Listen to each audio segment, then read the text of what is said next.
WBEV.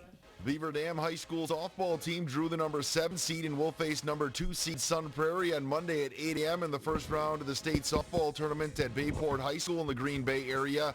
The winner will play in the state semifinals at 2 o'clock on Monday at UW Green Bay. The D1 state championship game set for Wednesday at 3 o'clock at UWGB. You can hear all the Golden Beavers games at state on 1430 WBEV and streaming at dailydodge.com.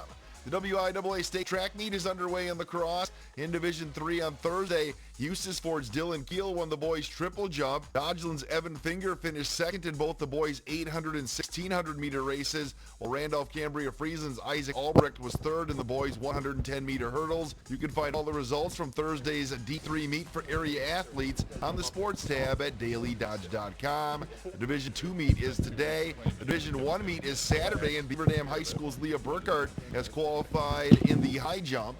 This year's her first year high jumping over all the divisions. Right now she's seated 25th, and then I think right now for the state meet for Division 1, she's seated at, I want to say, 5th place. So we're really excited to see how she can do at the state meet. That's Golden Beaver head coach P.J. Sen. The girls' 4x800-meter relay team that includes Burkhardt along with Brooklyn Tunn, Mila Westra, Kylie Hackbarth, Mackenzie Gritzmacher, and Corey Gundert also qualified for state. They're all girls that ran cross country for us as well, and we had a pretty successful season on cross country. Those girls coming out for track is really exciting to put together a pretty solid mid-distance group running the 4x8. Look for all the local track results from the state meet on the sports tab at dailydodge.com. Carson Bresser hit a home run as the Waupun American Legion baseball team improved to 2-0 on the season with an 11-7 win over Horicon on Thursday. Beaver Dam Post 146's game with Sheboygan was rained out. The Post 146 JVs head to Fond du Lac tonight for a matchup with St. Mary Springs. The first pitch is set for 6:30. The Bucks host the Hawks tonight in Game 2 of the NBA's Eastern Conference Finals. Atlanta stole Game 1 at Fiserv on Wednesday night. That tip set for 7:30. You can hear it on 100.5 ESPN. Last night in the NBA playoffs, the Clippers stopped the Suns 106-92 in the Western Conference Finals. Phoenix still leads the best-of-7 series 2-1. Former Badger Cole Caulfield scored a goal as Montreal advanced to the Stanley Cup Finals with a 3-2 win over Vegas. It's reopening day for the Brewers today as they open up a 3-game set with the Rockies at American Family Field. The stadium will have full capacity for the first time since 2019.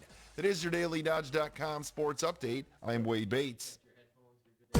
From the Metalcraft Studios, you're listening to AM 1430 WBEV, streaming online at dailydodge.com.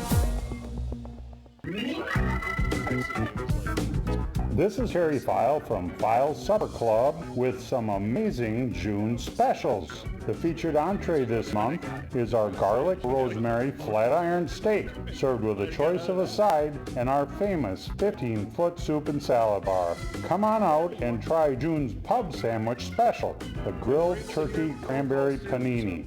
Sliced turkey breast, Swiss cheese, and cranberry horseradish on grilled panini bread. The Whiskey Collins is June's featured cocktail this month. Whiskey, lemon, and orange juice with a splash of grenadine. Finish everything off with the orange creamsicle ice cream drink. Vanilla vodka and orange juice blended with hand-dipped ice cream. Check out our website at filesupperclub.com and like and follow us on Facebook. File Supper Club, Highway 73 south of Randolph, a family tradition for over 50 years. It is 12:38, time for Community Comment. Here's your host, Craig Warmbold. Well, thank you very much. Good afternoon. Welcome to Community Comment. On Community Comment today, we are broadcasting live from the Daily Dodge television studio. So we invite our listeners on AM 1430 WBEV and even those listening on dailydodge.com to go over to the video tab and watch our Community Comment program today. If you miss, of course, you could watch back on dailydodge.com as we archive all that. Our guest on today's program is the state representative from Beaver Dam, Mark Bourne, joining us. Thank you very much for joining us today. Good to be with you as always. Good to be here in the Daily Dodge studio again. There's new things every time I'm here now, so you guys are continuing to make improvements and work on that. It's nice to see. Yeah, we're like in a new age here with television. And do a lot of your fellow constituents have small local radio stations that also broadcast television and interview them once a month? Not that I'm aware of. Okay. I still hear a lot of my colleagues doing radio, especially in northern and western Wisconsin. We do that too. Yeah, but not hearing so much about this yet, but I think you guys are leading the way. I hope so. I hope we're pioneering something that others take advantage of in the future. It's getting easier and easier to do stuff like this.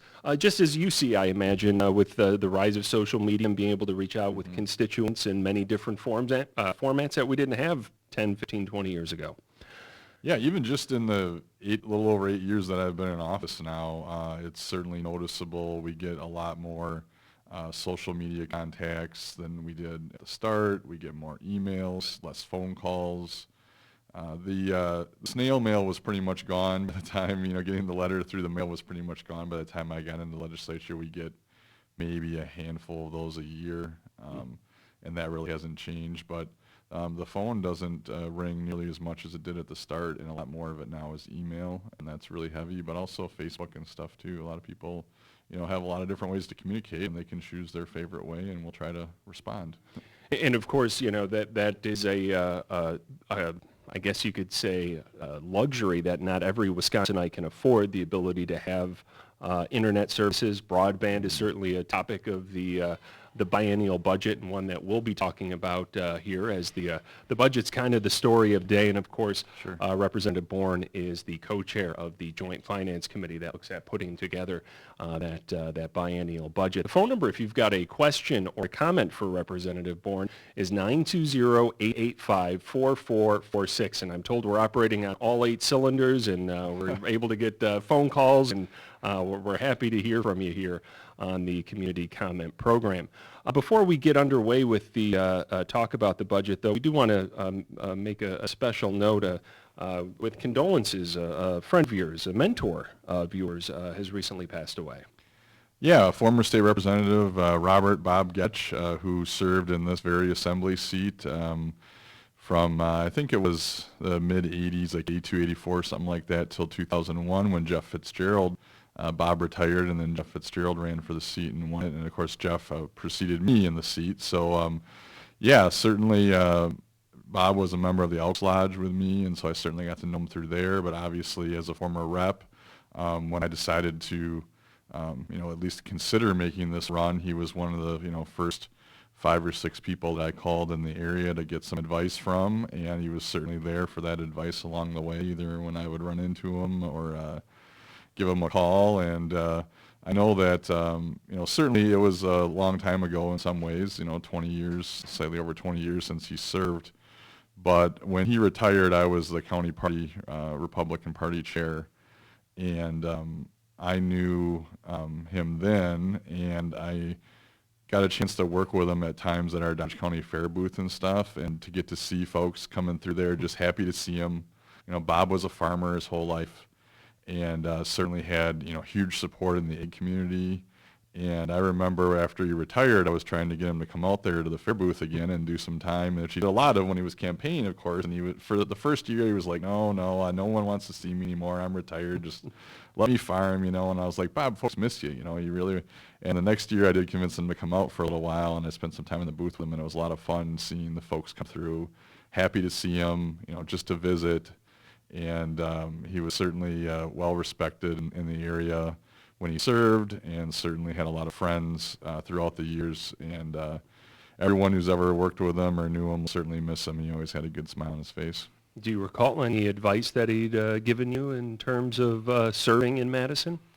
Yeah, I think early on, a lot of the advice was to, and it was good advice, was to, listen a lot down there, and learn the ropes of the process. In some ways, it wasn't a lot different than city government, committee work and things like that, but everything was bigger. The numbers were all bigger. There's more people. And he said that, do the committee work and learn kind of the ropes, and you'll do well. And I think it might sound simple, but that is kind of legislating is about relationships and doing your homework and having your colleagues trust that you're bringing forward legislation that you've done the research on. And that's very much how Bob worked in the committee process, and he knew his areas. Certainly ag was one, but he was also a real expert in criminal justice, chaired the corrections and criminal justice for some time in the legislature, and I think that certainly there's not too many folks that serve with him anymore since he's been out for more than 20 years. But talking to people in the past, it seemed like he was certainly a well-respected legislator. Words of wisdom, it sounds like. It's certainly our condolences to you and the Getch family. Let's turn our attention to the state budget, shall we? Where are we at in the process? Well, we're almost to the end. The Joint Finance Committee last week, Thursday, so just a little over a week ago now, voted the budget out of the committee. And this week we met and sent a few trailer bills along with it, some other things that needed to be addressed along with the budget process. And so those bills are all ready now for floor sessions in the Assembly and the Senate. And looks like at this point the Assembly is going to be in on Tuesday of next week and the Senate following on Wednesday to vote on the state budget. And so it's a few-month process coming to conclusion here and on time, which is good. Certainly glad to see that. And with first both Senator Markline and myself in our first budgets as co-chair of the committee. We both have been on the committee for a while, but first as co-chair, it was good to have the process on time, and we should have a budget by the end of this week to the governor, which is right around the time of the start of the new state budget, which is July 1st. The governor, of course, has the ability to sign the bill or veto it in its entirety, or he also has one of the most powerful line item vetoes in the country. So that's what he chose to do last time. He signed the bill, but he made a number of changes with his line item veto. My guess would be that's what he would do again. I mean, I think we put forward a really strong budget. We were certainly in a great financial position as a state with a large surplus, good financial condition to make investments and priorities. And so we have some historic investments in a number of areas that we'll probably talk more about. And then also because of that large surplus, we've got a good, strong tax cut to send some of this money back to the folks of Wisconsin that have overpaid at this point. And so I think there's a good balance of that. There's a lot of things in here that are compromise things that are very similar, or in some cases even more investment in areas than what the governor did. So I certainly think while certainly we will not agree on every part of it, and I know there are parts of the budget the governor will definitely dislike. There are certainly parts of it that he'll want to line item veto, and he probably will. I think overall it's a good package that he should be able to sign, and we'll be operating in a few weeks here under the next 2-year budget. How conscious are Republicans when there's say a Democratic governor in the executive branch of the wording choices that they use in anticipation of that veto pen? Oh, we're very conscious of it. That's why the budget bill, which came out yesterday in draft language, is only 400 pages. The governor's budget was, I think it was over 1,800 pages because, as we've talked about before, he had a ton of policy in there, a lot of major changes to a lot of programs, completely redoing, reconstructing things, which takes a ton of words if you're going to completely rewrite entire sections of government like that. And we're just not interested in doing that in the state budget process. So ours is much more focused on appropriations. I mean, there's a few areas in there where we're doing some changes, but very few. And that's a large part of the reason why, because we think that should be a separate discussion through the normal bill process that doesn't allow for those massive executive changes to legislation. And so we'll just focus on the budget priorities. That's what we've done. And but yeah, that's certainly a large part of the consideration. Well, let's talk about this multi-billion-dollar surplus and what that means in terms of income taxes, property taxes for folks here in Wisconsin. Well, with the position that we found ourselves in, we were able to make significant tax cuts in this budget. And we have, I think it's around $600 million in property tax cuts. And we have, overall, the tax cut was, I think, $3.4 billion, about maybe 2.5 of that or so, 2.4 maybe. There's so many numbers sometimes you try to make sure you're not saying the wrong ones, but that was income tax cuts. And so that's a significant reduction in what is the third bracket. That's where the majority of taxpayers are. It's it's 30-some thousand is the bottom of that bracket. I don't say 32, but it might be a little bit off. And then the top of that bracket is in the, I want to say 300 and some thousand area, but it might be a little higher than that. I'm not sure if I remember it all off the top of my head, but that's where the majority of taxpayers in Wisconsin are. If you're below that in those lower brackets, you're not really you're paying very little, if any, tax because of all of the different exemptions and credits and things. It's a very small part of our tax. So we focused on that for, I would say, two reasons. One, because that's where the majority of taxpayers are, and that's where you're going to find most of your middle class folks. I mean, I would certainly assume that's where you're going to find my family, and your family is in that range. And a lot of families here in the 39th Assembly District. And because I think the eventual goal is to try to get to a flat tax. And so as we're collapsing these brackets and getting a lot of that, the majority of taxpayers closer to those lower two brackets, it will make it easier eventually to get to a flat tax here in Wisconsin. A lot of other states are doing it. Arizona's doing it right now in their current budget. We just didn't have enough ability this time with the funds that were available to collapse everything together yet, but we thought if this makes us a huge step in that direction, and then hopefully in the future we'll have the opportunity to finish collapsing those brackets together. And what would a flat tax look like? We're talking 10, 15% across the board, regardless of income level, regardless of bracket? It would be much lower than that, because we're lowering this bracket now to, what is it, 5.3, I think, and so we would be probably continuing even lower than that to get those bottom brackets consolidated. So probably closer to 5 or maybe even less. We'd have to see what kind of economic situation we were in and what the revenue was looking like in Wisconsin. But what we've seen so far in my 8 years in the legislature is every time we cut taxes, we end up with more money. These things are spurring investments and growth in our economy, and we always end up with more revenue than we had the previous cycle. So growth is far outpacing these reductions, and so we'll continue to try to drive that down. One of the criticisms from the other side of the aisle would be that the majority of the of those tax savings, those actual dollars, would be going to the upper income brackets. Yeah, that's always the criticism you get, but there isn't really any way to cut taxes and not have that happen, because if you're paying the majority of the tax and you lower like 1% on the rate, then you're going to have a bigger tax cut than someone who's paying very little. I mean, that's just the reality of it. If the Warmbold family is paying $2,000 in taxes and I'm only paying $500 in my family, and we get a 1% change in the thing, you're going to get a bigger tax cut than I am. I'm paying a lot less to begin with, and that's just kind of a simple math thing. Wouldn't a flat tax be a little bit more detrimental to some of those lower income tax brackets if they're not really not paying much now as it is? If they do find themselves paying that 5%, that could be quite a hit.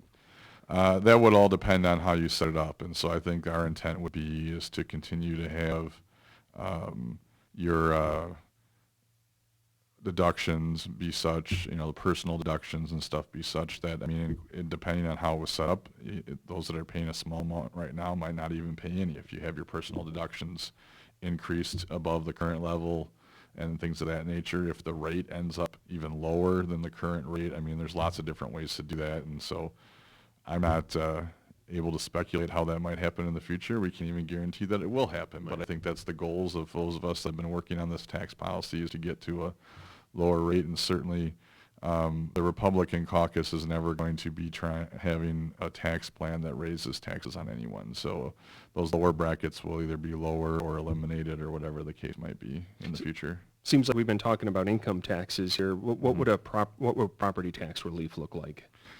I haven't seen the run yet, and actually I saw on my email right before I walked in here that I got 2 new memos, one of which was what the property tax calculation looked like, but I did not have a chance to read it yet as I was walking into the building. So maybe at our break I can glance at that too if folks are interested, or certainly in our next visit we can talk more about that. So I don't know exactly how much the reduction would be yet. I'm assuming that memo probably has it.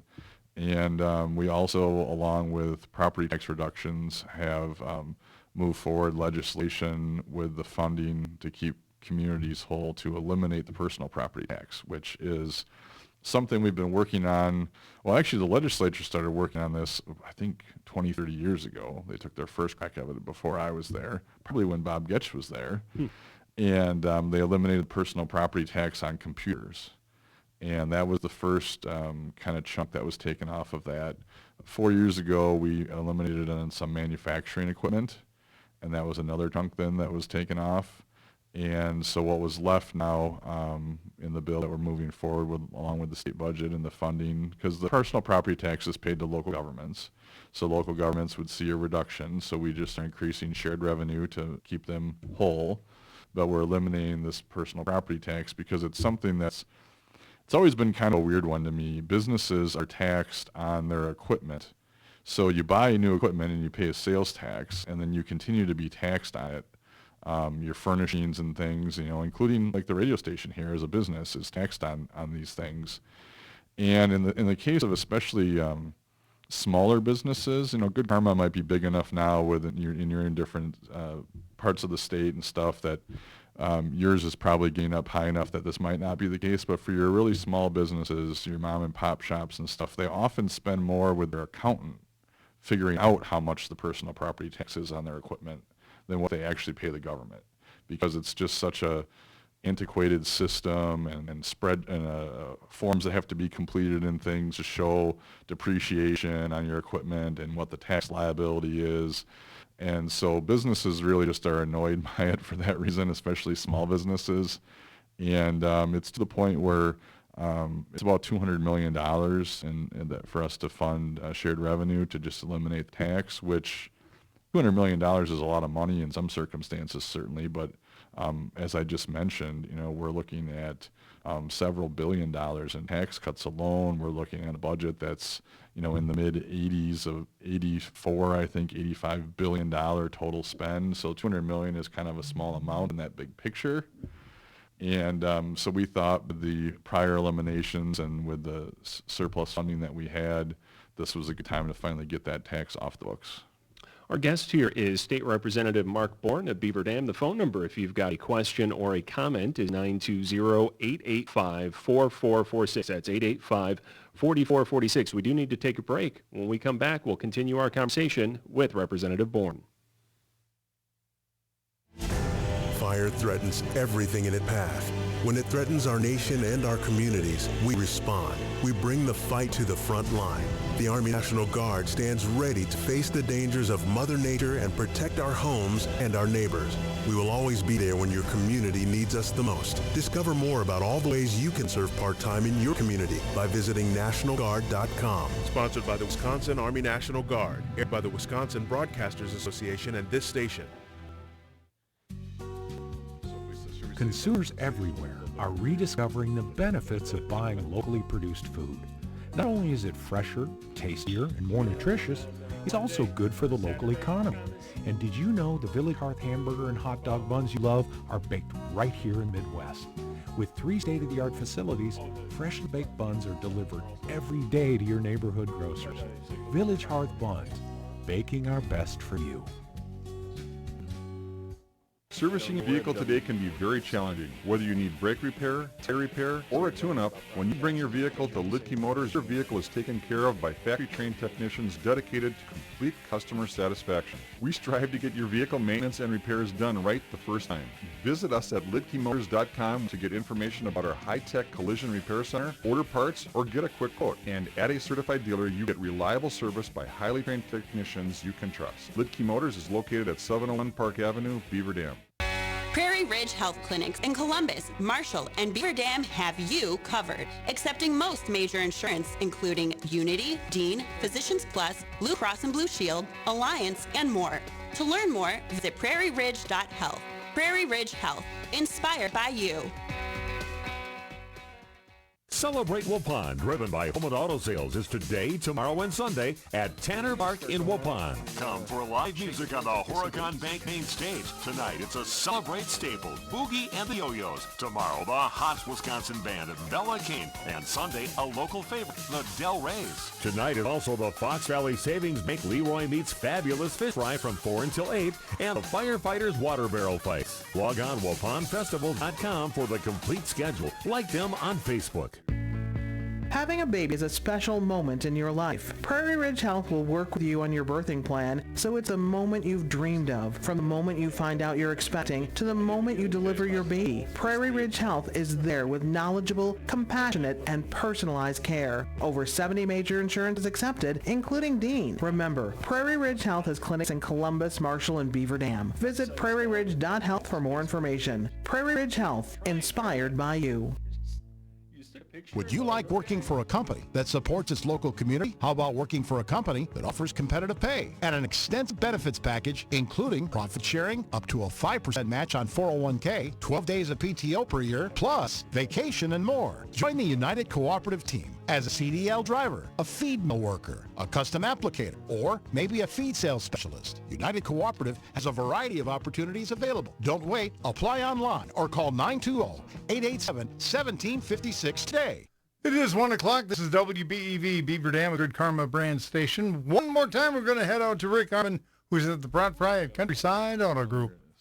Yeah, John, it is the first of 5 days of big savings here at Countryside. The sun is actually trying to work its way out here.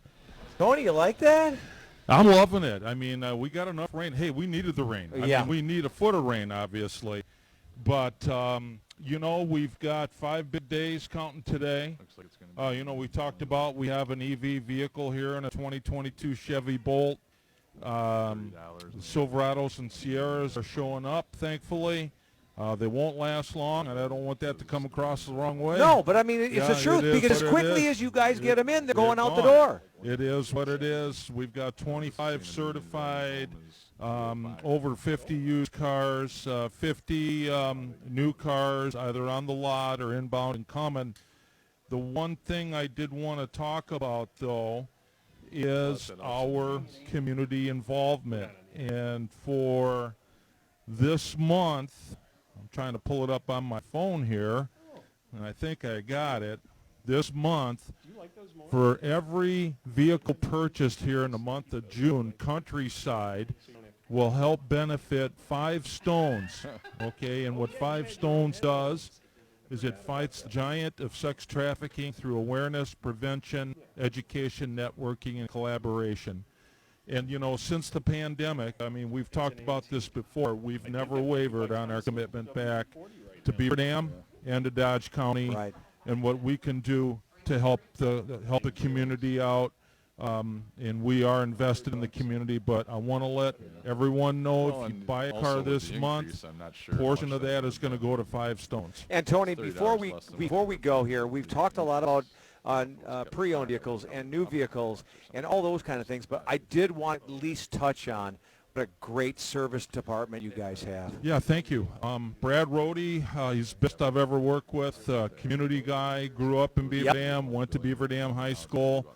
I personally lean on Brad pretty heavy, you know, but I wish I had his demeanor. I mean, he's cool, he's level-headed, and I wish I had that.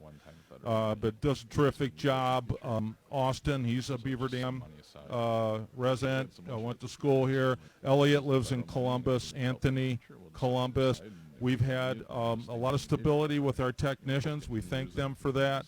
Service department is open 6 days a week on Saturday till 1. We've, you know, parts department, Tony Bonilla, Beaver Dam, you know, Kurt Jorgensen, Beaver Dam, Kurt Beal, Portage. Not too far away, but he grew up in Columbus. So, I mean, we have a lot of local people that continue to work with us and giving us their commitment, and a lot of familiar faces. Marissa answering the phones, and Candace, you know, Candace in the back taking care of our warranty, Candace Hiley, taking care of our warranty claims, and then Tasha in our body shop, and Kevin in our body shop, too, from Fox Lake. So. And Skip Brook, I mean, he's been in our used car operation forever. So we have a lot of people that have really made this place a special place to come in. I want to thank them for everything they do for me. Yeah, you have a great crew of people. This big event is going on for 4 more days after today. So swing on by. Learn all about what Countryside can do for you. Country GM Auto Group on the north side of Beaver Dam. It's the side of our Broad Fry, powered by AmeriGas, here on 1430 WBEV. Don't stop going to the dentist. For about $1 a day, dental insurance from Physicians Mutual Insurance Company can help pay for more than 350 covered procedures. Everything from cleanings and filling to crowns and dentures. Learn more about your dental insurance options with a call to Higher Insurance, 920-887-0580. You can choose any dentist and not be obligated to an annual or lifetime max with no deductible. Higher Insurance, your local Physicians Mutual agent. A quick tip from Auto Value. If you're feeling the summer heat, so is your vehicle's battery. Summer highs pose the greatest threat to your vehicle's battery life. Need your battery tested? Auto Value offers free testing. And should you need a replacement, a full line of Deca batteries. Still made in the USA, Deca batteries outlast and outperform the competition. Prefer to have it installed? We'll gladly refer you to a local professional. Auto Value. We've got the parts. We've got the smarts. When it comes to finding the right assisted living resource, Prairie Ridge knows exactly what is important when making such a large decision for yourself or loved one. That's why Prairie Ridge Assisted Living in Beaver Dam, Waupun, and Mayville are proud to offer amenities that will help make the transition seamless. They have thought of every detail to create an at-home environment, from being pet-friendly, providing private, spacious, apartment-like rooms with private baths and kitchenettes, to in-room rehab assistance, on-site geriatric psychiatrist, podiatrist, and even a visiting physician. Enjoy numerous social activities, an on-site chapel, and an experienced staff of caregivers to help provide you with all of your needs. For details, visit them on Facebook and request your private tour today and see all the amazing amenities Prairie Ridge Assisted Living in Beaver Dam, Waupun, and Mayville have to offer. Prairie Ridge Assisted Living, where life is celebrated daily. It is 6 minutes past 1 o'clock. Now back to community comment.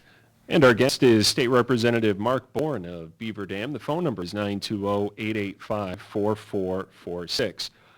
In this segment, we want to start off talking about legislation in Madison that would mandate that Craig from Horicon would be the first caller on WBEV's community comment on any given. Oh, actually, let's go to the phones and say good afternoon. Welcome to community comment. Uh-oh. We need the headphones. Thank you. Okay. There we go. Thank you for taking my call. Hi, you're on the air. Thank you for taking my call. Can you comment on your gavel in and gavel out form of governing? How is this representing your constituents, and is this your way of not going on record on a vote? I'll hang up and listen to your reply. Thank you. Thank you. Sure.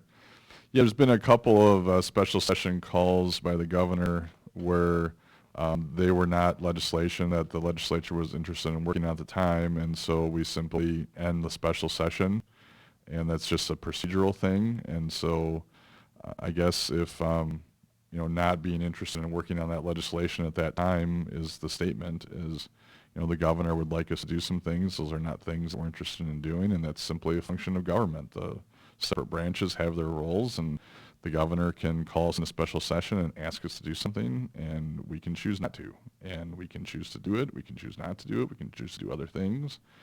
And in the case of the recent special session stuff, it would say it's representative of my district. Those were not things that were priorities for this district, and I'll focus on things that are priorities. That's what we've been doing in the state budget with historic investments in healthcare and local roads, and all funds, another huge education budget and things of that nature. And so if the governor has other things that he wants to work on, it's his power to call us in a special session, and it's our decision then of whether or not we're going to act on those bills.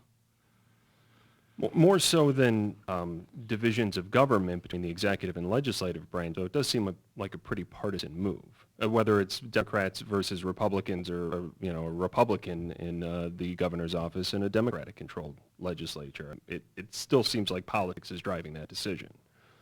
I guess it probably is, but it's still the difference of ideas on what's important to be worked on for the state and what the priorities are. And I'm going to keep focusing on the priorities of the 39th Assembly District, and our caucus is going to keep focused on the priorities of Wisconsin, and those are things like the things I just mentioned.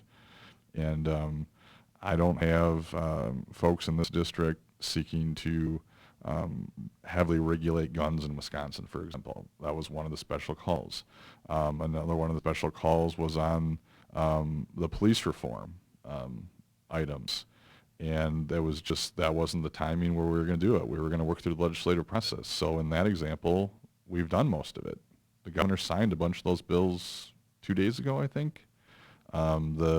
Reporting of no-knock warrants, the chokehold changes, a bunch of changes on use of force reporting and policies.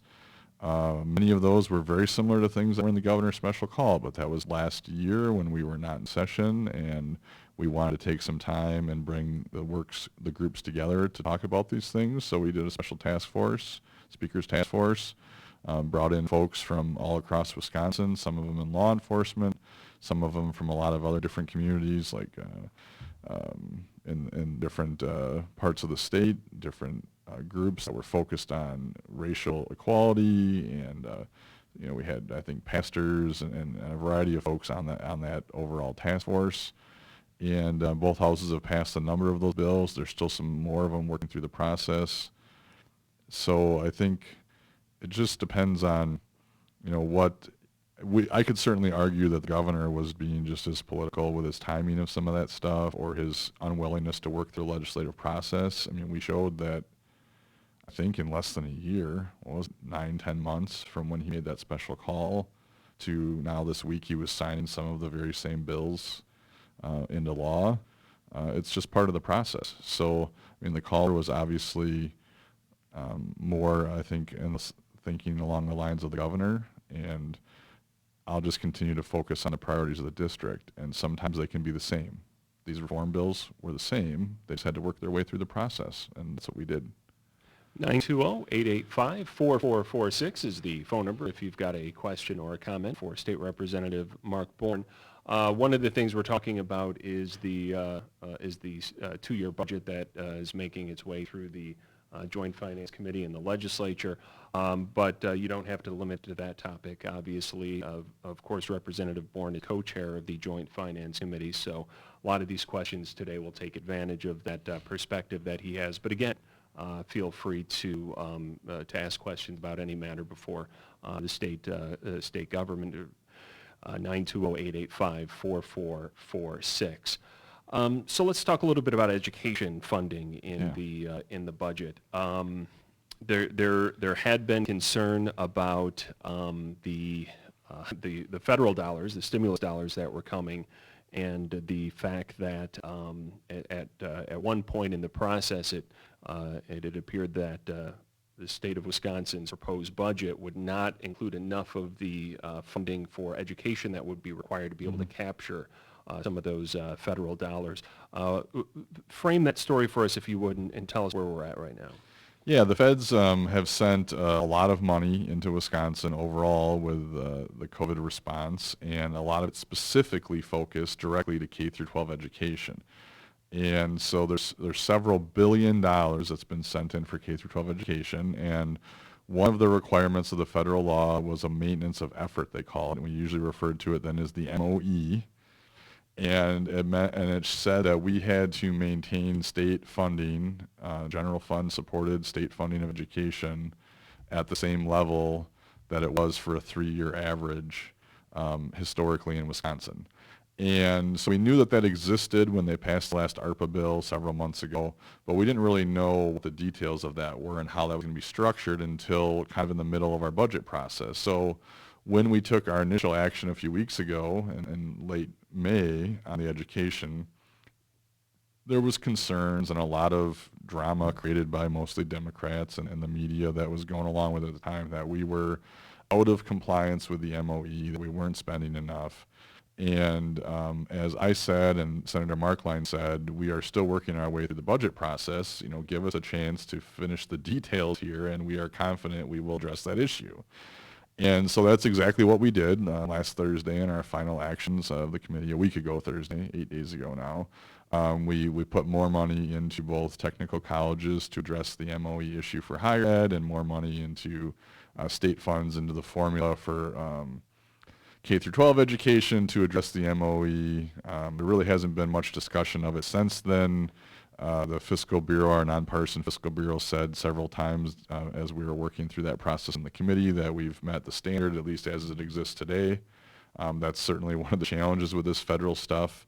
They're constantly changing their guidance, their rules. We're getting more information. That's part of why for several weeks it was appearing to some that we were out of compliance because, we certainly may have been early on in the process. We were still working through the details, trying to get all the information.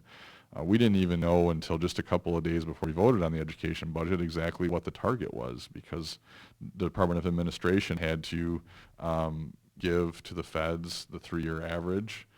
We had to know what years we were working out of. It was 2017, 18, 19 was the budget years that we were using for the 3-year average. And so we had to get all that information gathered. Once we had that, and we got to the end of our budget process here, so we knew how much our general fund spend was in this budget and what the percentage was that we had to hit for education. We put the funds in. And a lot of those funds went into the K through 12 formula and will help provide both property tax relief because schools are funded both with state and local money, mostly through the property tax on the local side, and with the additional several hundred million that we dumped into the formula for K through 12 education that will help us meet the MOE, also and helped us meet something that's been talked about for some time, and that's 2/3 funding from the state for education. This was something that was kind of a big deal back in the 80s under Governor Thompson. Governor Doyle got rid of it. The state was no longer funding at a 2/3 level, and it's been talked about for some years now about trying to get back to that, and so we were also able to accomplish that with these additional funds. So the MOE has been met. The federal funds are fine, and they're an important part of our education budget. We focused on K through 12 education and making sure that we had significant investments there. And this time with that giant amount of federal money coming in, we knew that our state investment didn't have to be as high. And so in the last couple budgets, we've been between 500 and 600 million in state education spending. And this time we are considerably lower. We're in about a little over 130 million. That's because, again, though, we have about $2.5 billion in state funds. So that's, I think, something that's really important for folks to understand. And we've been hearing more in the last few days about schools questioning state level of funding. And I think we need to look at the full picture. The state of Wisconsin has been putting around between $15 and $16 billion into education every budget and K through 12 education. And we continue to do that.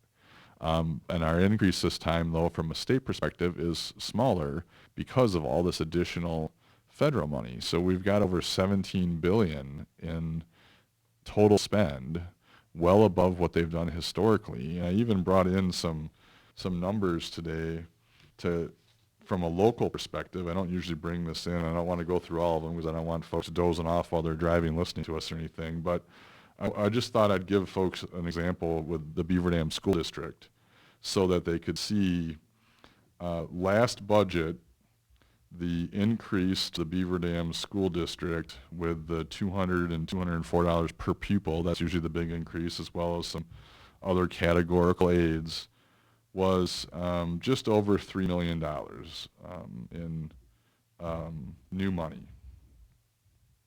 And so it was $3,011,000. The total estimate from the additional state funds, which will be about $363,000, so a lot smaller amount of new state funds, coupled with the 3 ESSER, which are the federal plans, ESSER 1, 2, and 3, is $5,472,000. So it's not quite double, but it's almost $2.5 million more into the Beaver Dam School District. And that's just one example. I have them from my whole district. And so that's what we're talking about here is, yes, the state investment, the increase, not the overall investment. We're still spending close to $16 billion a year on schools. But the increase was smaller this time because we're looking at the full picture. And that's what we had to do with the state budget is when all this federal money comes in, and it's kind of the same thing with broadband. We invested slightly less than the governor of state funds in broadband because there's all this federal money also going into it. And we talked some about it last time when I was here is in some of these areas, we're not even sure how much we can spend. How many contractors are there that can lay the fiber or build the towers for those broadband expansions? And in the case of the school districts here, when we're looking at, increase that's almost double, the 2-year funding from last time, when last time was a great budget. They all, applauded it as a great budget. Well, there's even more money now with all this federal money. And so we should use those resources. And certainly we have to worry about the future. The federal money's one time. It's not going to be there forever. But it's there right now, and it's a lot of money. And schools should use it on priorities and use all the state funds that come every year along with those and invest in those priorities that are important in K-12 education. And then next budget, we'll figure out the path for the future. We haven't talked yet about the rainy day fund, but we've set funds aside here in Wisconsin in a very responsible way the last 8 years. The rainy day fund was projected at the end of this budget to be just a little over $1 billion. It's actually, with the actions that we've taken with some additional transfers and with all this surplus and the automatic transfers that happen with that, it's going to be over $2 billion. And $350 million of that transfer, we specifically said we're putting aside to make sure that in the next budget we have funds available for education. If we need to fill a hole from the federal money, we have funds set aside to do that. We certainly hope that we'll continue to see our economic growth and successes here, but if we have a downturn in the economy or something, we're setting money aside just to make sure that we're being responsible moving forward. But we just don't see it as responsible as throwing a whole pile of state money on top of a whole pile of federal money. To me, that just doesn't make sense. And that was the discussions we had. So I certainly think it's a strong budget for education. Federal money has always been a part of that roughly $16 billion that's spent in education in Wisconsin every biennium. And it's just a little bit bigger part of it this time because of how much more the feds have dumped into that system. Our guest here is State Representative Mark Bourne of Beaver Dam. The phone number, if you've got a question or a comment, is 920-885-4446. And a reminder to those listening on AM 1430 WBEV, or even those listening through dailydodge.com. We are broadcasting live from the Daily Dodge television studios today. You can watch the video stream live or watch it on playback later. Again, 920-885-4446. Happy to take those phone calls when we return here on Community Comment in just a few minutes. What makes Wisconsin Dells such a big deal? Well, big splashes for one, big rides too, big shows, big boats, and big scenery. The bigger the better. Water parks, they're a pretty big deal around here. Big families, you bet. Small ones too. Mini golf, big time. 19 plus million gallons of water? No biggie. Water slides, big, bigger, biggest. Big attractions? Check. Big theme parks? Check. Big meals? Check, please. Wisconsin Dells. Now that's big. Go to wisdells.com and plan your trip today. From the Metalcraft Studios, this is AM 1430 WBEV Beaver Dam, streaming online at dailydodge.com. This is definitely a week you'll want to swing by the liquor department at Beaver Dam Piggly Wiggly on the beautiful east side of Beaver Dam. Along with all the other great deals, you can save $3 right now on some of your favorite wines, perfect for summer. We're talking Arbor Mist. The 175s are regularly priced at $9.99, now just $6.99. And how about Barefoot wine in the 3-liter box, regularly priced at $18.99, now just $15.99. Don't forget about the great selection, ready-to-drinks and seltzers on hand as well at Beaver Dam Piggly Wiggly on the beautiful east side of Beaver Dam. That Saturday Night Live. Hurry to Fleet Farm today to get everything you need for your 4th of July celebration. We've got you covered from grilling and camping to entertaining and more. Stay hydrated with Fleet Farm bottled water. Get 5 24-packs for just $10. Keep things running with Roadrunner Power Sports batteries. 10% off our low fleet price. Plus, save even more with Fleet Rewards. Get exclusive member offers and earn points every time you shop. Fleet Farm, proudly serving the Midwest since 1955. Appreciate that text. Hey Wisconsin, did you know that cheese is actually good for your teeth? At Preferred Dental Partners, we love teeth, but we love our patients more. That's why Doctors Ted Krieger, John Borja, and Anna Minima are excited to accept new patients at both our Horicon and Beaver Dam locations. Call Preferred Dental Partners in Beaver Dam at 920-887-1292 and in Horicon at 920-485-4831 or visit us online at pdpdentist.com. If we said anything that's going to cost Mark or myself our jobs. Pamela was nervous. Cataract surgery was the only option that would restore her vision, so she saw the surgeons at Vita Park Eye Associates. I was very, very apprehensive. I'm like, oh my goodness. You know, I mean, we're talking my eyesight here. What if something goes wrong, and what if it's worse? After it was like my youngest grandson was playing in the outfield, and when he turned, I could read the name on his jersey, Everybody at that facility was just really, really kind and considerate, and they talked me through it, and the results were awesome. I just really can't say enough about how they took me as an individual and talked me through it, and I had such good results that I would certainly recommend this to anybody who's considering having this done. For more information about eye surgery, visit VitaParkEye.com. Servicing your vehicle today can be very challenging. Whether you need brake repair, tire repair, or a tune-up, when you bring your vehicle to Lidke Motors, your vehicle is taken care of by factory-trained technicians dedicated to complete customer satisfaction. We strive to get your vehicle maintenance and repairs done right the first time. Visit us at lidkemotors.com to get information about our high-tech collision repair center, order parts, or get a quick quote. And at a certified dealer, you get reliable service by highly trained technicians you can trust. Lidke Motors is located at 701 Park Avenue, Beaver Dam. Join Metalcraft of Mayville for Walk-In Wednesday interviews. That's right, from 1 p.m. to 5 p.m. every Wednesday, Metalcraft will interview you on the spot at their Mayville, West Bend, and Beaver Dam facilities. Metalcraft is currently seeking welders, assemblers, painters, and general production helpers. No experience required. Join a growing team that offers outstanding benefits, top wages, a regularly sanitized workplace, and air-conditioned production areas for the hot summer days ahead. Take the next step in your career and join Southern Wisconsin's premier manufacturer. Once again, Metalcraft of Mayville is holding walk-in interviews every Wednesday from 1 p.m. to 5 p.m. at their Mayville, West Bend, and Beaver Dam facilities. For more information, visit mtlcraft.com. That's mtlcraft.com. Metalcraft is an equal opportunity employer. Minorities, women, veterans, and persons with disabilities encouraged to apply. Where employees make the difference. Metalcraft of Mayville.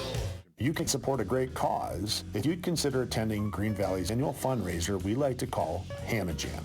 This year's event will be on July 24th at the Beaver Dam Conservation Club from 2 to 7. We will feature live music by RJ and the Gents, a 30-minute raffle where you can win some fun prizes, and a cool beverage to combat the warm weather. Please don't forget to support our mission through the purchase of our Pink Pig raffle tickets. Those can be purchased at Green Valley, Rechex Food Pride, or Beaver Dam Piggly Wiggly. We look forward to seeing you there. See the latest local obituaries online at dailydodge.com. Brought to you by JB Mechanical. 27 minutes past 1 o'clock. Now back to community comment. And our guest here is State Representative Mark Bourne of Beaver Dam. The phone number, if you've got a question or a comment, 920-885-4446. That's 885-4446. And if you're listening to us in audio only, we invite you to go to the video tab at dailydodge.com. You can watch the video stream now or watch it on playback. And as a special bonus to our video viewers, we don't even shut down the microphones during the break. So you get to hear all, it's like the bonus section on a DVD or something. You get to hear all the fun things we're doing here behind the scenes. Still working the kinks out here, as you could see. Surprise. Right. We're talking about the budget, but the conversation does not have to be limited to that. But while we are on the conversation of the budget, obviously education, a big part of that. Tax cuts are a big part of the budget. Transportation has been a multi-term issue, multi-governor issue. I mean, it's been an ongoing problem. Are we doing anything to address that in this budget? Yeah, we did a couple things. We did not go for an increase in fees or taxes this time because we did raise fees last budget. We had the largest new revenue in a generation brought into the transportation fund last budget, so we didn't want to go after that again, especially with the large surplus that we have in our general fund. So we did transfer a little bit more GPR, general fund money, into the transportation fund. It was already set up in the statutes that a small percentage was transferred every year into the transportation fund, and we've increased that by about 0.5% in 1 year, and then a full percent in the next year of the budget, and just to put a little bit more of that surplus money in to get a little bit more work done right now on local roads. So with all of the transportation funding and that little bump of general fund supported money, we were able to put more money into local roads than the governor did in his budget. We were able to put more money into the state highway rehab than the governor did. And we were able to greatly reduce the bonding, so less borrowing in the transportation fund. And I think that our action the last few budgets has really helped to right-size our debt service in the transportation fund and when I first got on the finance committee 6 years ago, I guess, no, 4 years ago, about 4.5 years ago, we were looking at pressure on our debt service to the point where our transportation fund dollars, so that's the money that everyone pays into the trust fund when they renew their license plates and their driver's license. It's also the money that when you get gas, there's a gas tax on that, both federal and state, and the state portion goes into that trust fund as well. And you may remember several years ago, we made a constitutional amendment in Wisconsin that trust fund for transportation could no longer be rated. When Jim Doyle was governor, the Democrats rated it a few times for other things. No longer able to do that. It's only in there to support the transportation fund now. And we were getting close to, I think we were at 21, pushing 22 cents on the dollar of every dollar of transportation fund money was being, about 22 cents of it, almost 22 cents was going to pay debt. And we've got that down now to about 17 cents. So I think that's getting into, and we'd like to keep it under 20 cents. I think we like kind of where it's at now. I think especially as borrowing continues to be at really good rates, I think it makes some sense to do these long-term, 50-plus year projects on interstate systems and stuff with some borrowing. I think that's financially prudent, but we want to make sure that we're keeping that transportation fund strong so that we have a large amount of that going into local roads and other important transportation infrastructure like rail and in our harbors and things like that. So I think it's been more right-sized now, and we brought the debt service down to less than half of what the governor's borrowing request was, and we're able to still do more, especially more in local roads, which I know is a priority. It's probably the thing I hear most about here in the 39th Assembly District and the Dodge and Washington County areas. Broadband is certainly something I hear a lot about too, but I don't think anything I hear more about than local roads. So good budget for some more investment in that area. How about healthcare? This is the area where we made the biggest investment. I think that it's been a priority for some time. It's important to folks in general, but certainly with coming through the pandemic, the challenges that were faced by our hospitals, the clinics, our medical systems, and then especially what our long-term care facilities went through. They were certainly, the place where we saw the most death and challenges posed by COVID, at least in general. And we made significant investments in the last budget in our long-term care workforce because it's been an area that's been challenged for some time, the nursing homes, assisted living place, home health, that sort of thing. And we know it's still challenged, so we made, for the second consecutive budget, record-level investments in our long-term care facilities, especially in the workforce. Again, coming in at a higher number than what the governor proposed because we know it's a priority. We put about $100 million, all funds, into our hospitals. And we also focused on some other areas that have not seen attention in our Medicaid reimbursement system in some time.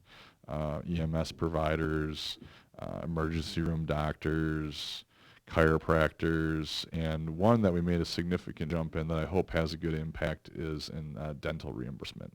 We don't have any dentists in this area right now that will take Medicaid patients because the reimbursements are too low.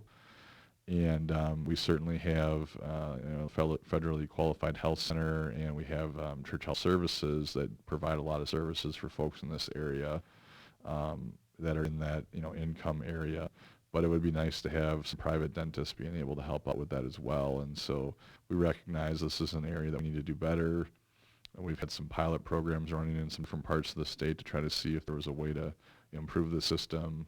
And we put a 40% increase on that reimbursement that hopefully will get more dentists working with patients in that sector. What does the budget look like for corrections? Any changes there? I know there's been a lot of talk over the years. Task force has been put together about trying to reduce the population. Are we putting more money into prisons right now, or is it stable? What does that look like?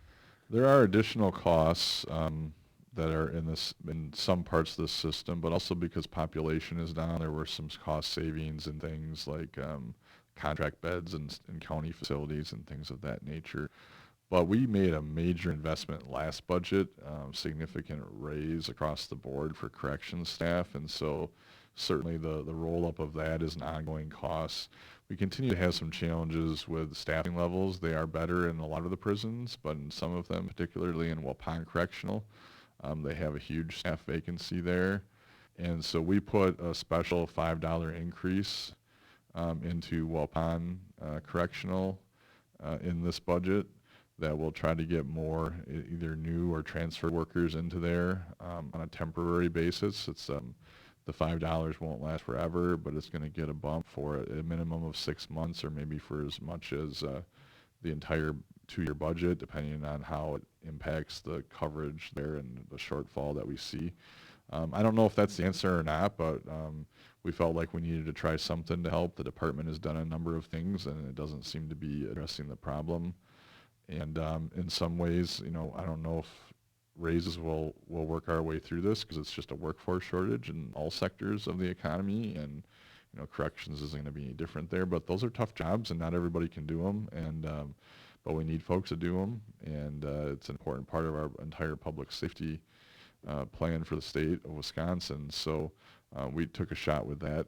I think that's probably the biggest change, and at this time it's only focused on that one prison that has the biggest shortfalls. What about the youth prison situation? This was, I think, something that was supposed to be addressed by now, if I'm not mistaken. And some realities, unfortunately, came into play that delayed that. This is still on the radar of Madison, though, I'm assuming. Yeah, so a couple of things. I mean, the governor wanted to completely redo the entire juvenile justice system in the budget. As we talked about before, we weren't going to do that. We'll do it outside of the budget, and hopefully with bipartisan bills like the ones that started the reforms in juvenile justice that have gotten us to this point, but yet not done. We did release the funds for an expansion at Mendota Mental Health for juveniles that will bring more beds for boys there, and for the first time ever have mental health treatment, secure beds available for girls in Wisconsin. So those are important steps in the juvenile justice reform. We also last year released funds to some county partners. Unfortunately, 3 of the 4 counties decided not to proceed, but Racine County is continuing with the grant that was sent to them, and they're working their way through the process of building a juvenile corrections facility in Racine County that will house some of our juveniles that will be leaving Lincoln Hills, and those are 2 important parts of closing Lincoln Hills. The third component is a new state facility, and we put some money in the budget for site selection and design of that. The governor wanted us to fund the facility, but they don't seem to have a plan yet. We received notification just a couple of days before the committee action in this area that they had a new site that they were looking at in Milwaukee that they think will work.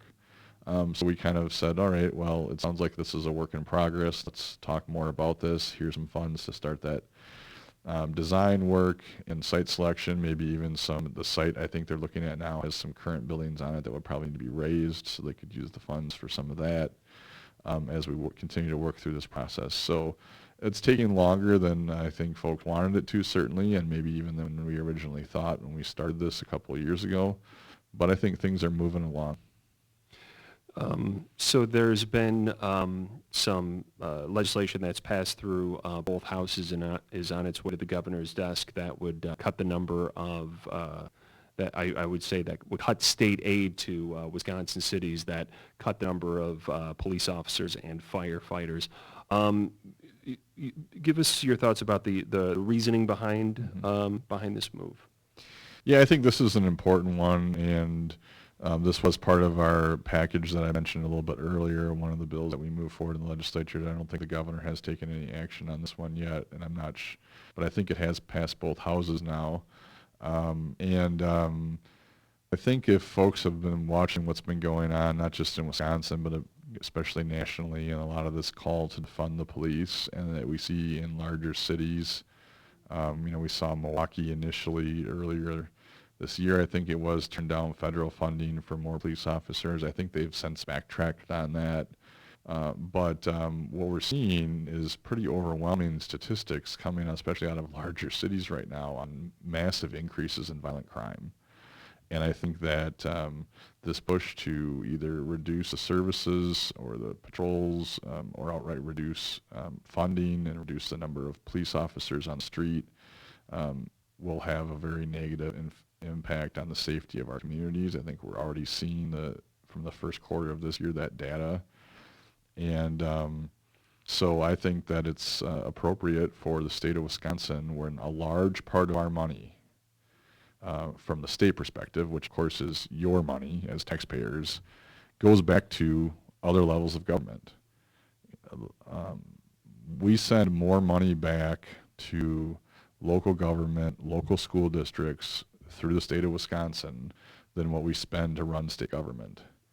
And so when we have large amounts of taxpayer money going back to local governments, if local governments are going to make decisions with those and their own funds to reduce public safety, I think that's important. It has an impact not just on their communities, but the state of Wisconsin. So I was happy to support this bill and support law enforcement, public safety, and the safety of communities in our entire state. Critics have said that if this bill is ultimately signed by the governor, which it doesn't look like there's any indication of that, that it would actually be Republicans that would be the ones cutting funding for police, ironically, in the end. I guess I failed to see the logic in that. If they're making a decision to cut law enforcement, which lowers their funding, I don't know how. I mean, they're the ones that have made the decision to do that. There's plenty of exemptions. There's exemptions for size of community. I think it's has to be 30 employees or more. So probably Beaver Dam and the Sheriff's Department would be the only ones that would be of that size in my district. I think Mayville's probably less than 30 employees. And so that's one thing. There's also exemptions for consolidation or things of that nature. I know there was reporting, you reported, I've lost track of time, especially when I've been in Madison so much, but several weeks ago, or maybe even a couple months ago, that the town of Beaver Dam was looking at possibly contracting with, I think, the Sheriff's Department. I think they were also asking for some things from maybe the city and other places, and considering whether they needed to keep their police department or go a different direction. They would be allowed to do that with no penalty in this bill. They're also small enough where this bill wouldn't apply to them. So there are, I think, a number of ways that places could be innovative and responsible with their funds and still have strong public safety, and those are exemptions in the bill. But if they lose shared revenue, it's because they made a decision that was harmful to public safety.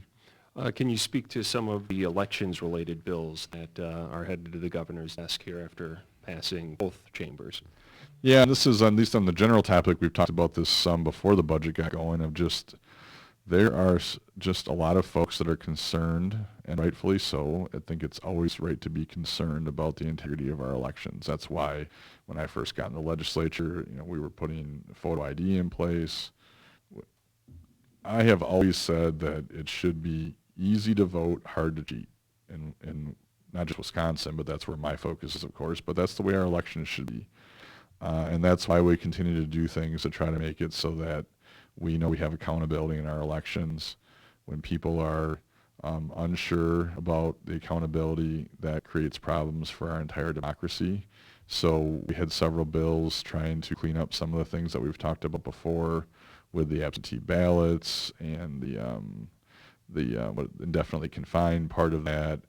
We had a bill trying to clear up the drop boxes or the ballot harvesting in the park that was going on down in Madison that folks were concerned about, that there seemed to be a lack of clarity in the law of whether that was lawful or unlawful.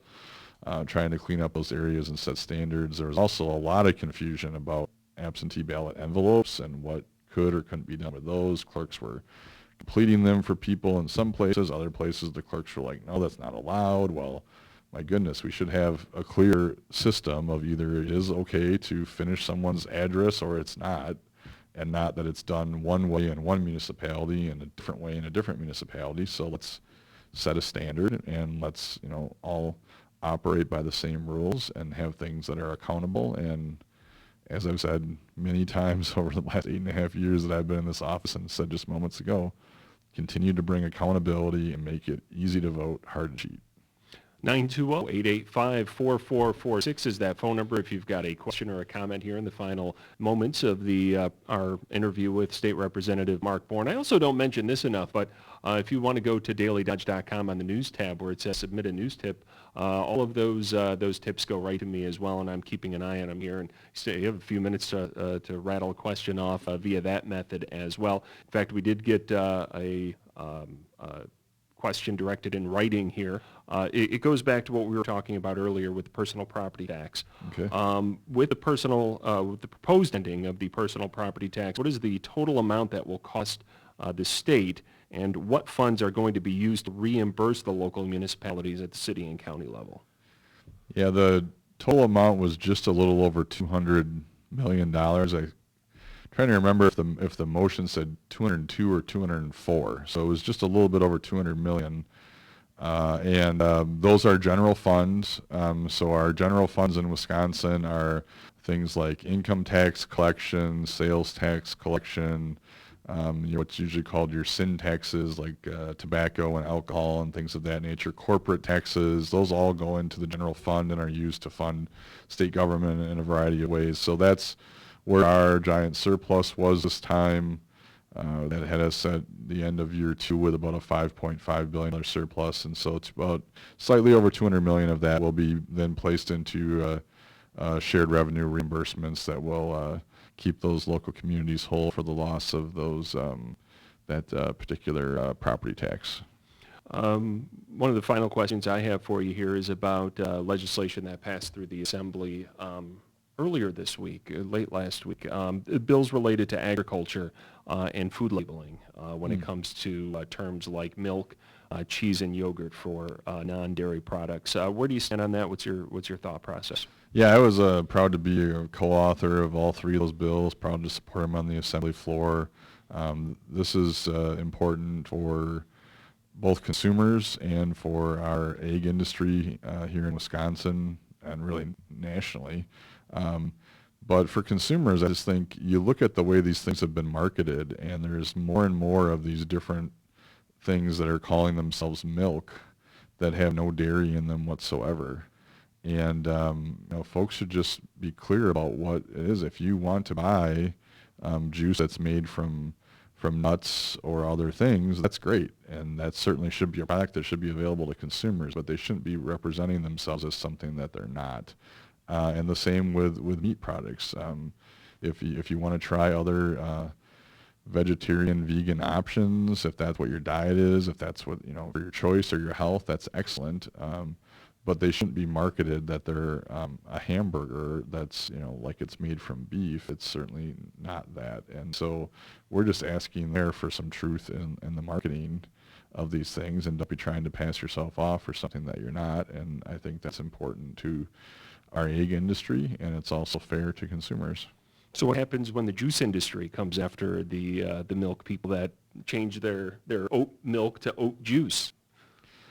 I guess I'd have to see how they would do that, because I don't know how that would work. I mean, if you're making juice from a berry or a nut, what's the difference? It's not. I mean, it's just not a dairy product. I mean, that's the thing. And so don't try to pass yourself off as something that you're not. It's great that you're an alternative for that. It's great for folks that may need that are lactose intolerant. There's certainly no one saying that you can't market your things in a variety of ways, but don't try to represent yourself as something you're not.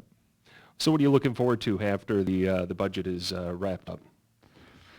Well, I'm looking forward to hopefully getting away with the family for a few days, and or if nothing else, even just being in Beaver Dam and seeing the family and some friends again for a little while. I've certainly spent more than my normal time in Mass in the last few months.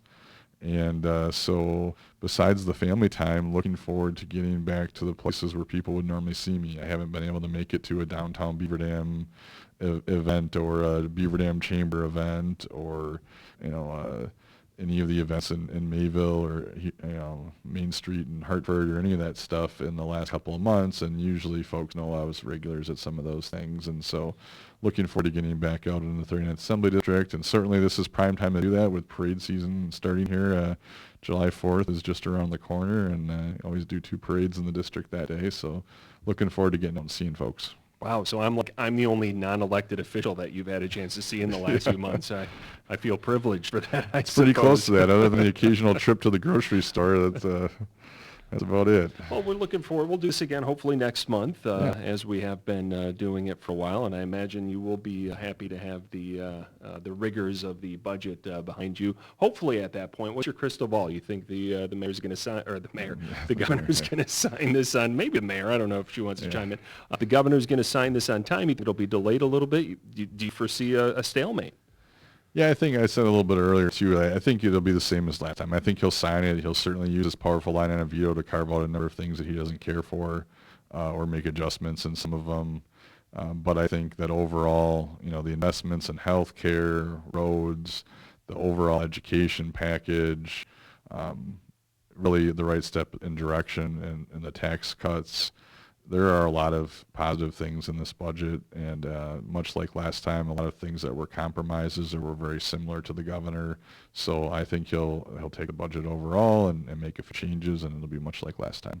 Well, I want to thank you very much for joining me today. Thanks for having me. Once again, State Representative Mark Bourne of Beaver Dam, our guest here on today's program. That is going to do it for Community Comment. From the Metalcraft Studios, you're listening to AM 1430 WBEV, streaming online at dailydodge.com. Summertime in Wisconsin is the best time. Time for jumping on the count of 3. Ooh, check it out. Time to find a path that calls your name. Time to reconnect with those who matter most. It's what summer in Wisconsin is all about. Plan your perfect getaway today at travelwisconsin.com. Sponsored by Travel Wisconsin. Prairie Ridge Health Clinics in Columbus, Marshall, and Beaver Dam have you covered. Accepting most major insurance, including Unity, Dean, Physicians Plus, Blue Cross and Blue Shield, Alliance, and more. To learn more, visit prairieridge.health. Prairie Ridge Health, inspired by you. St. Vincent de Paul is more than just a thrift store. They are here to help those in need. Check out all their great deals and great selection of summer clothing and more. New mattresses are in stock, standard pillow top and memory foam, and St. Vincent de Paul is open during construction. Donation drop-off is 9 a.m. to 6 p.m. Monday through Saturday, or call 920-885-6971 to set up a free donation pickup at your home. Visit St. Vincent de Paul of Dodge County on Facebook. They look forward to seeing you, and God bless. Loose Ends Yarn Shop in Horicon is your go-to place for a wide variety of high-quality, affordable name-brand yarns, knitting accessories, and custom one-of-a-kind garments and bags that will have your friends asking, where did you get that? You're always welcome to sit and knit, and know that owner Betty will help you with your stall projects and give you lessons at no cost. Really, be sure to check out the resale shop too. You're always among friends at Loose Ends Yarn Shop, 308 East Lake Street in Horicon. Pop in for a visit and follow on Facebook. Loose Ends Yarn Shop.